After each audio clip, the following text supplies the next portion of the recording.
আজকে আপনাদের সাথে শেয়ার করব ডিম কিভাবে রান্না করে।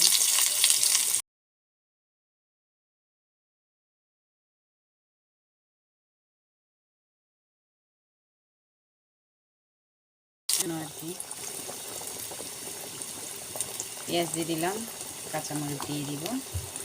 ডিম বোনাটা আসলে একটু ঝাল ঝাল খেতে ভালো লাগে, মরিচ ডলে ডলে খেতে ভালো লাগে, তো সে কারণে বেশি করে মরিচ দিয়ে দিলাম।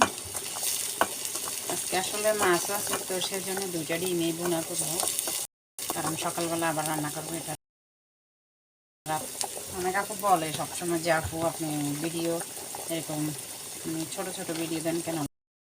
আসলে রে ভাই, আমি অনেক কাজ করি, আমার বাচ্চা, ওদেরকে সামালি ফুল ভিডিও আসলে দেওয়া হয় না। চেষ্টা করি আপনাদেরকে আসলে ভিডিও দিতে, তবে না পারলে কী করবো। হলুদ দিয়ে দিলাম সামান্য করে, মরিচের গুঁড়ো একটু বাড়াই দিলাম, কারণ ডিম ভুনা যাতে মরিচ একটু বাড়াই দিবেন। একটু ধনিয়ার গুঁড়া দিয়ে দিবেন, আমার কাছে ধনিয়ার গুঁড়োটা দিলে ভালো লাগে। একটু দিয়ে দিবেন, লবণ তো আসলে দিচ্ছে, একটু নাড়াচাড়া করে দিয়ে দিবেন পানি, পানি দিয়ে দিবেন। দিয়ে দিলাম পানি দিয়ে আসলে যত কষাবেন ততই মজা।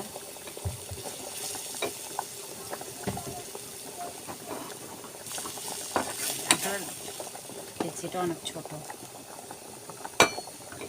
এখন দিয়ে দিব আপনার টমেটো, কারণ টমেটোর সাথে সাথে দিয়ে দিলে কি হয়, গোলে গ্রেভির সাথে ইয়ে হয়ে যায়, মিক্স হয়ে যায় ঝোলের সাথে, তখন খেতে আসলে ভীষণ মজা লাগে। আসলে এর ডিমগুলো একটু টক টক ঝাল ঝাল, মানে অসম্ভব মজা। আপনার যদি মুরগির মাংস, গরুর মাংস, পোলাও এগুলো বাদ দিয়ে এটা খাবেন, মানে এত মজা হয়। তো এই তো আপনাদেরকে দেখাচ্ছি, দেখতে থাকেন। ঢাকনা দিয়ে দিবেন ঝোল কষানোর জন্য।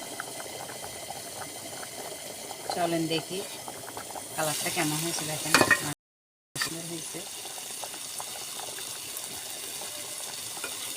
যখনই তেল উঠে আসবে, অনেকে বলবেন টমেটো সিদ্ধ হয়ে যাবে, এই শীতকালের টমেটোগুলো তাড়াতাড়ি হয়ে যায়। তাই তো দিয়ে দিবে এখন ডিম।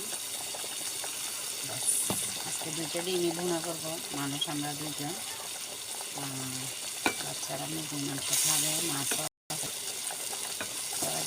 মানে খেতে মন চাইছে, সে কারণে ডিমগুলো ভুনা করতেছি আর কি। সামান্য করে জল দিয়ে দিবেন, কারণ গ্রেভিগুলো ভালো মজা হয়ে যাবে। কাউকে রান্না শিখেতে আসেনি, কারণ আমি কোনো রাঁধুনি না। আমার ঘরে যেভাবে রান্নাবান্না করি আপনাদের সাথে শেয়ার করি। আমি কোনো আর আহামরি রান্না করি না। আমরা হচ্ছে মধ্যবিত্ত ফ্যামিলির মানুষ, যেরকম রান্না করি সেরকম আপনাদের সাথে শেয়ার। এই তো রান্না হোক, আপনাদের সাথে পরে আবার দেখা হবে। চলেন দেখি আমার ডিম বোনার কী অবস্থা। মাশাআল্লাহ, দেখছেন। আপনারা চাইলে ঝোল রাখতে পারেন, আমি কিন্তু মানে ঝোল রাখবো না, ভুনা ভুনাই করবো। দেখছেন ডিম ভুনা বোনা বোনা খেলে মজা। এভাবে একবার হলেও ট্রাই করে দেখবেন সবাই। আপনাদের সবার কাছে অনুরোধ রইল, মানে মুখে লেগে থাকবে। দিয়ে দিলাম ধনিয়া পাতা। অনেকে বলেন যে আপু অনেক ধনিয়া পাতা দেন, আসলে ভাই শীতকালে যদি ধনিয়া পাতা না দিই তরকারিতে, তার কখন দিব, তাই না? কালারটা কীরকম এসে দেখতেছেন, মাশাআল্লাহ, খেতেও খুব মজা হয়।